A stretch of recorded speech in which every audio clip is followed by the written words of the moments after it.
time is finally here. You're going to walk me through my first Gow-Gates. And let me say before we get started that Dr. Murasan, who graduated from dental school this year and had tuition costs, I'm just going to guess, of over $250,000, $250,000, and didn't learn the Gow-Gates. And as a dentist, you know, here you are at Pierce College teaching the hygiene students how to do it, and you and I, as dental students, didn't get to learn how to do it. So I'm going to make a demand to the ADA that they step in and do this. But anyway, neither of us, I thought maybe just because I'm old I didn't learn it, but she graduated this year, still didn't learn it, so that's fine. So she wanted to experience one, and this will be good for both of us. So how do we get started? What should we do first? Well, first off is just, you know, switch our thinking from the parallel to occlusal table that we think of for the IA to finding what's going to be your upward inclination. So the area we're looking at is from the corner of her mouth to her intertracheal notch. Okay. And, you know, just hold the mirror up there and then just kind of imprint that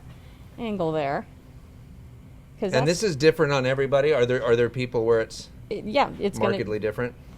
You know, I think they're generally, you know, it has, you know, a subtle inclination, but this will be specific to her because we're trying to orient to where her condyle is. And this is done with her mouth closed, not open? To start with, yeah. Okay. So just start there till you get that, and then just have her go ahead and open wide and see how much it changes. See, it doesn't change much because you're still going to her commissure.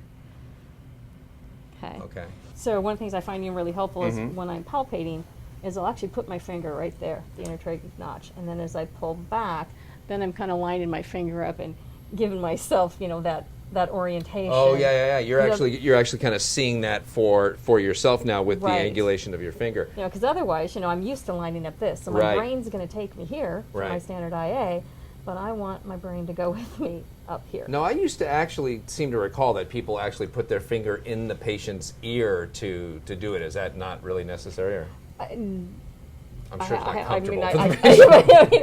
I can appreciate that, you know, that might help them, you know, have a sense of where the condyle is. Same way if you're doing a TMJ check. But you can't push you're not pushing the condyle forward at all with and your even finger. my finger in half, she opens wide, you know, you can feel the articulation, so you're going to feel it move. So I know it's about here. You know, then my next sort of, you know, imaginary thing is then when I turn her back around, okay, I know where my finger is, and it's going to be a mental image as if I am aiming for my finger. Because my finger now is right next to the condyle. Okay. So here, you know, over here where I'm moving my finger, you know, that's my target height. Right. So where my penetration, I just, you know, let my brain try to. Yeah, it's kind of like walk on. Yeah, it's kind of like just having a finger here, and then you're going to start over here, and you can't see it, so you'd have to turn your head and then try to bring your two fingers together. And you're probably going to get, it's like a roadside sobriety test. Yeah. So when I come in, I want to choose the height of my penetration in respect to the mesiolingual cusp of the molar. Okay. And I'm going to be distal to the second molar. Okay. Still, I'm coming in over the bicuspids. Okay. Penetration will be there. Open as wide as you can for me. Slightly uphill. Inclination, and again, as if I'm able to track towards my finger palpating on her condyle. Any idea why you would use the mesiolingual of the first molar versus the second molar, since you're back behind the second molar? Is it has to do with how the height of the condyle. Okay. Because if I'm using a tooth up higher, I'm going to be, you know, higher. If I'm using the tooth down lower, so that gives me a line with the height of the condyle. Okay, sounds good. And I'm coming out over here. The one other thing that sometimes we use to our advantage is if you look at the flare of her tragus right here, and hers is fairly smooth. It just flares out just a little bit. But if someone has, you know, quite a bit of flare out, that can have to do with how far out their ramus flares. So if they have a very narrow chin, then the tragus may be tucked in. If they have a fair amount of flare, so that's going to help me decide how far over in relationship to the bicuspids I'm going to be. If they're going to be, you know, really wide flare, then I might be back closer to the molar. If they're much narrower profile, then I may be a little bit closer to the cuspid. Because the wider the jaw is, the condyle is going to be positioned farther laterally and therefore more flare because of that. And so you would swing around more towards the molars. Okay. So we get that, again, you know, aiming. And there's probably room to swing over to the molars because of the fact that the mandible's a little wider versus somebody who's got a very narrow one. All right. Sounds good. Well, I guess I get to do a dry run with the topical anesthetic, right? So I'm going to start from over the bicuspids on the opposite side and go to the height of the mesiolingual cusp. of the first molar and then move distal to the second molar and place the topical there. How does that look to you, Kathy, for an That looks good. injection point? Good. And that's a good example how it's not a steep angle up, given how far she can open. Yeah, I'm looking at that Following, angle, and it looks hers. pretty close to the angle of my finger, like you mentioned before. So And it's subtle. It's not drastic compared right, to your it's not pointed at your magnetic alveolar. north. Okay, so as you mentioned, it doesn't, since we're going to be doing the twizzle that you referred to, and we're going to keep everything nice and straight, it really doesn't matter. It really doesn't matter where we put the bevel, in essence. In fact, we're not exactly sure where the bevel might end up anyway, but it almost doesn't matter because we're going to have it just tracking straight because of the twizzling that we're doing. And that's going to be, with all the things that we do with the wand, we're doing birotational. Right. And So birotation, I'm going to grab it a little farther back because it's for a block and not for an infiltration. Okay, get some Anna Maria. distance. Okay, how you doing? Right there. Right here? Yep, you're good right Okay. there. If you can you see that okay? Yeah. Okay. Little pinch here, Anna Maria.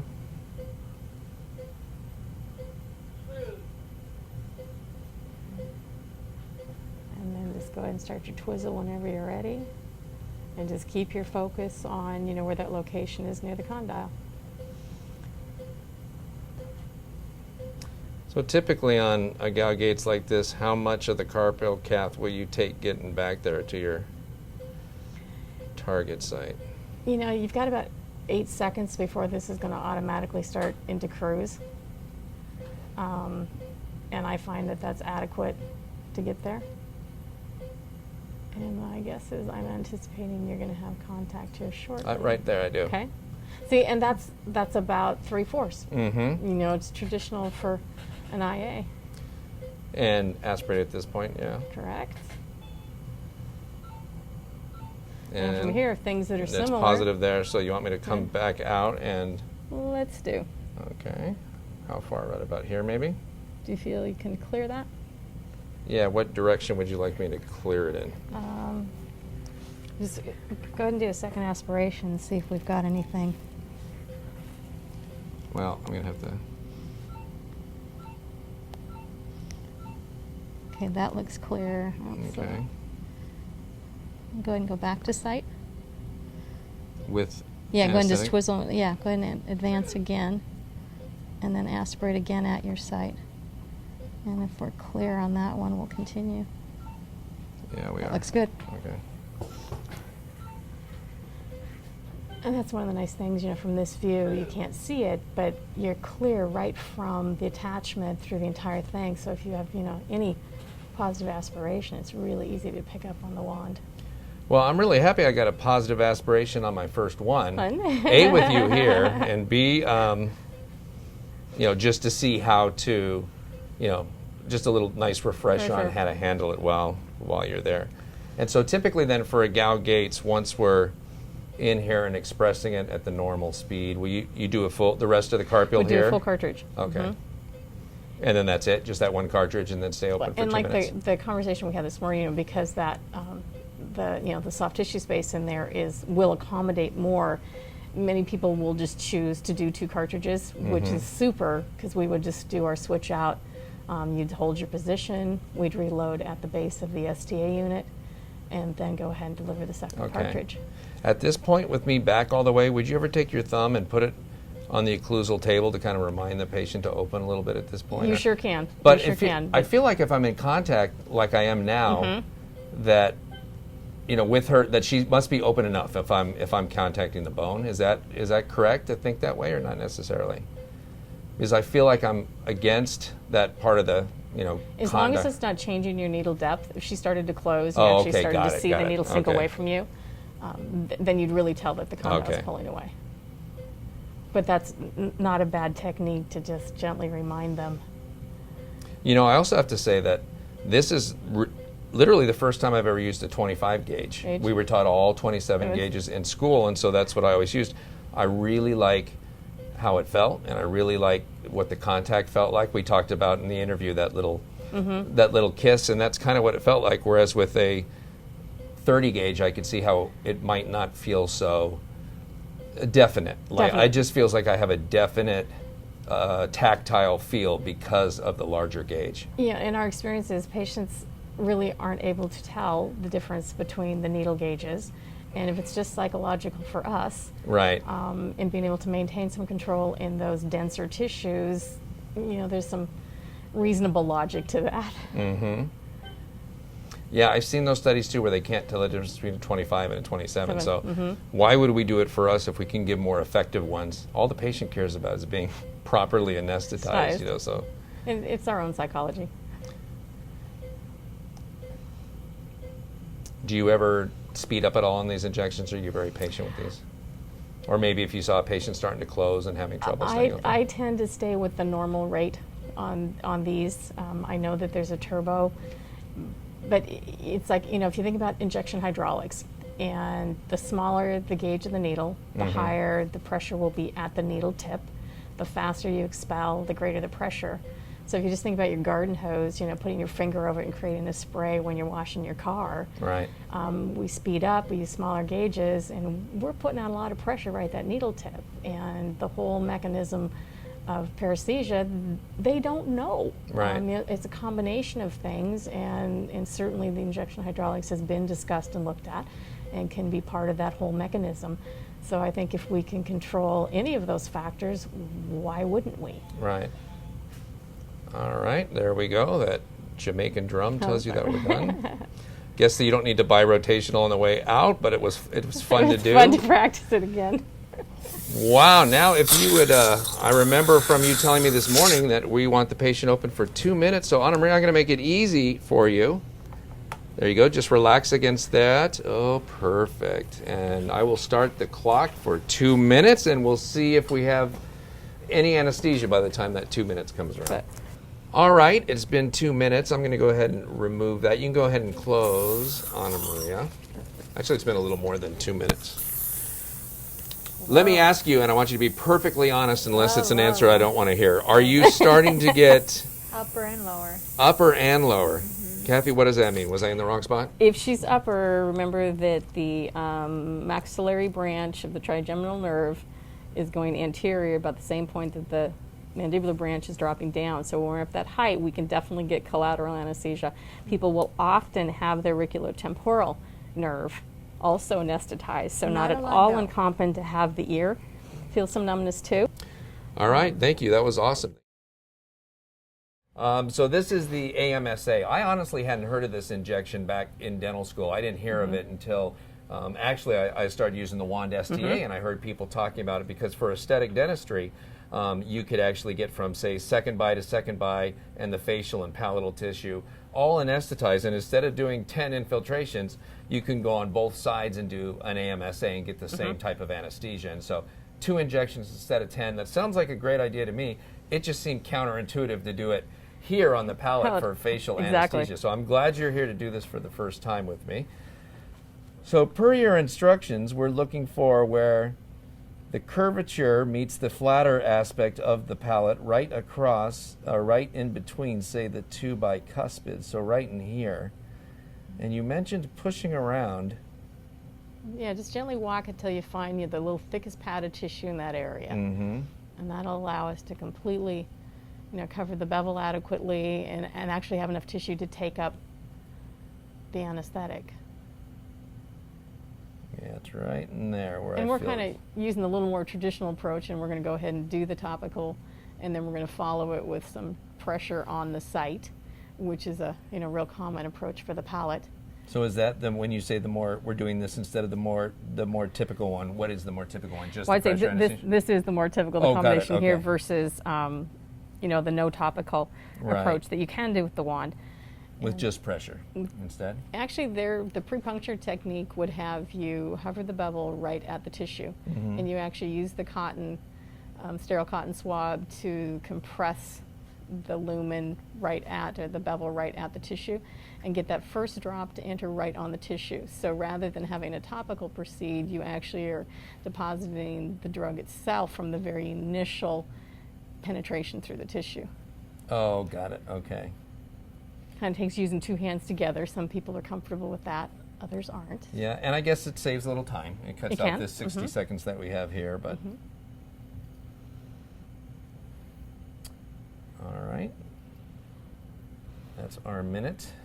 Okay, now, that's our first minute. Now I'm going to have you go right back to the same place, and I want you to put pressure in this exact same place. Okay. And enough that we'd actually, see a small dimpling. And just hold that. This for 60 seconds as well? Correct. And then similar to what you might do for greater palatine or other, pressure anesthesia, just when you're ready, lift off the cotton and just go right for the middle of your dimple. Okay, so we're not, like I remember being taught in school, well, for a palate injection, not this in particular, was the mirror handle and then inject next to the mirror handle. It's still in place. And this one, and if we're trading off just one right on top of the other, not all clinicians are comfortable doing that. And then also to avoid actually, taking our sterile needle tip right through and making contact with other objects. So I say just go right to the middle there. And so again, we're coming, we kind of, as you said, park the bevel against the bone, so it's not coming across like this where we would hit the tip first and the bevel wouldn't be against the bone. We want to kind of make sure that that angle of the bevel is going to be right against the bone, as you mentioned. And then from there, just, same thing, just make your penetration, and it will be fairly shallow. And we're just going to advance till we have contact.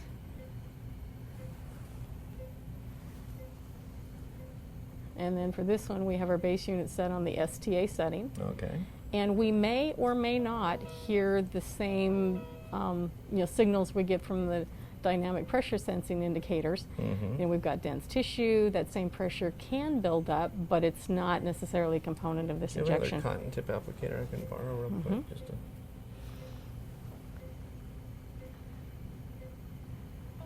And that's why, like in our kit, we keep the sterile cotton swabs, a couple in a pack, all ready to go. Yeah, that's really smart. If we have any backflow, we can be collecting that, and they don't have to deal with the taste of it. I can see that blanching that you said was going to occur. It's going all the way up to the bicuspids.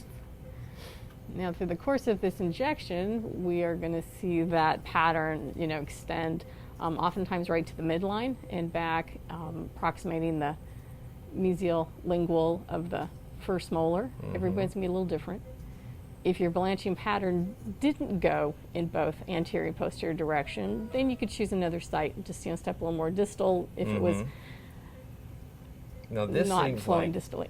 This seems like an injection, this whole part delivering this, that would be really difficult with a manual syringe compared to just letting the computer do it nice and slow and steady. This seems hard to do with a manual one. Well, and if we remember back to that feeling of what it feels like to give a nasopalatine, we're in that same dense tissue, so you have to maintain that pressure to keep the flow going throughout the injection, and that's really tiring.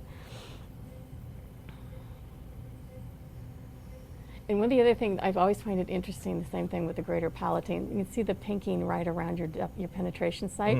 For whatever reason, it's like the tissue always kind of fills in there last. Again, we've got a good blanching extending in both directions. And as we continue with that, we're going to have that fill in around at our penetration site as well. Now, depending on what drug we're using, we're going to be using anywhere from a half a cartridge to a full cartridge.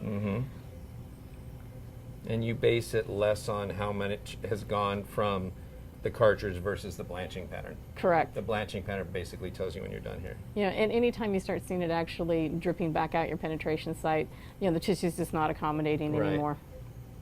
Solution. The other thing that we tend to notice with this one is, as you retract the tissue back, we'll see this blanching. It is diffusing through into the buccal structures. And for some individuals, we'll see the same blanching on the buccal tissues at the end of this injection.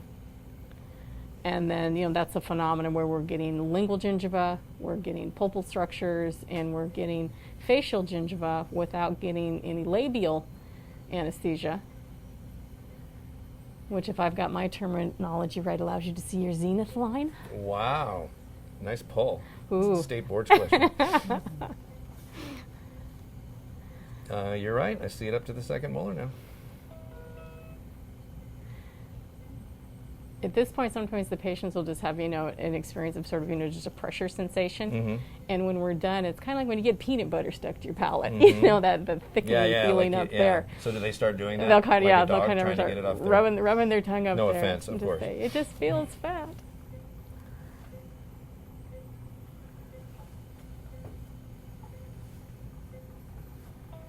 And she looks pretty good, and we could probably, at this point, if I felt I had the whole extent, I would go ahead and stop my deposition at that point. We've got good blanching. And then actually go ahead and lift her lip to the side after you withdraw, and let's see if we've got Okay, you want to lift it? Which is on your, you mean over here on this side? I'm just going to make sure I don't... And she's starting to get, she's starting to get, okay. And if you can turn to the turn her side, this see way? if we can get it. And you can see the blanching from the mesial of her second Oh, molar yeah. through to her first bicuspid. Look at that. And that's as textbook as it gets, folks. That's, in fact, from this view, see how look right in the palate at the median suture? right. Can literally see the Yeah, it pink stops half from right the there. blanch You can half. see It exactly stops where right that at the stops, median and it goes suture. back to the second molar. And then here we've got a You diffusing should have clear bet through me into there. $20 that, and said, do you think it will blanch But on the facial, on the buckle if we do this? And I would have said, absolutely not. You're Absolutely not. crazy. So it kind of travels, through that palatal tissue, then through the interproximal tissue, and then and actually through the bone. Through the bone. We've got it's moving. Yeah, it's moving Wow. right through the bone, and it's a short distance into that maxillary dental plexus. So we're getting, all of the. So based on the innovation there. signs, based on that palatal blanching and the blanching after the facial, you're pretty confident that we've got good I'm pretty confident we'd second bite to second bite, pulpal anesthesia as well as Well, the in this facial. one, we're only getting to the midline. Right, so if right, I'm right, doing, right, to the midline, Yeah, we but have to do the same thing on the other side. but I would feel confident in doing anything in particular from probably through her first molar bicuspids, and from a hygiene standpoint, we're going to pretty much get everything we need for doing. Molar as well without the PSA? In your particular case, we see blanching clear back to there, so I think it's likely that you would also have some anesthesia in the first molar, and if we had extensive procedures, we would go ahead and supplement that with the PSA on So that what side. what I used to do is the PSA, MSA was like here, and then ASA here. And if you had concern about crossover, sometimes then you're doing an additional infiltration Right. for any But then collateral. only greater palatine they taught us, and then that palpating to see where the dimple was, and then just aim for that.